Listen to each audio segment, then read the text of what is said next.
R2DH ஃபேமிலியின் அன்பார்ந்த வணக்கங்கள். இன்று நம் பார்வைக்கு வரவிருப்பது மட்டன் கோலா உருண்டை. இதற்கு 2 ப்ராசஸ் இருக்கிறது. முதல் ப்ராசஸ் மட்டன் கோலா உருண்டை தயாரிப்பது. இரண்டாவது ப்ராசஸ் மட்டன் கோலா குழம்பு வைப்பது.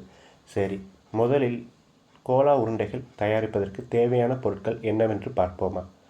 ஆட்டு கொத்துக்கறி 1/2 கிலோ, தேங்காய் துருவியது 1 மூடி, சின்ன வெங்காயம் 10, பூடு 10 பல், இஞ்சி சிறிது, பட்டை 1, கிராம்பு 5, சோம்பு 10 கிராம், பொரிகடலை 150, கருவேப்பிலை கொத்தமல்லி சிறிதளவு, கல்லுப்பு தேவையான அளவு, வரமிளகாய் 8, பச்சை மிளகாய் 5, மஞ்சள் தூள் 1/2 ஸ்பூன்.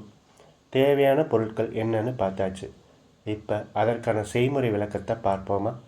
முதலில் ஆட்டுக்கறியை நன்கு கழுவி பின் தண்ணீர் இல்லாமல் பிழிந்து கொள்ளவும். பிறகு மேற்கூறிய அனைத்து பொருட்களையும் ஒன்று சேர்த்து நன்றாக பிசையவும். பின் மிக்சியில் வைத்து நைஸாக அரைத்து கொள்ளவும். மட்டன் கோலா அரவையை 2 விதமாக செய்யலாம். ஒன்று உருண்டைகளாக உருட்டி எண்ணெயில் பொரித்து எடுக்கலாம். மற்றொன்று உருண்டை குழம்பு வைக்கலாம். அடுத்த வீடியோவில் உருண்டை குழம்பு செய்வது எப்படி என்று பார்க்கலாம். நன்றி, வணக்கம்.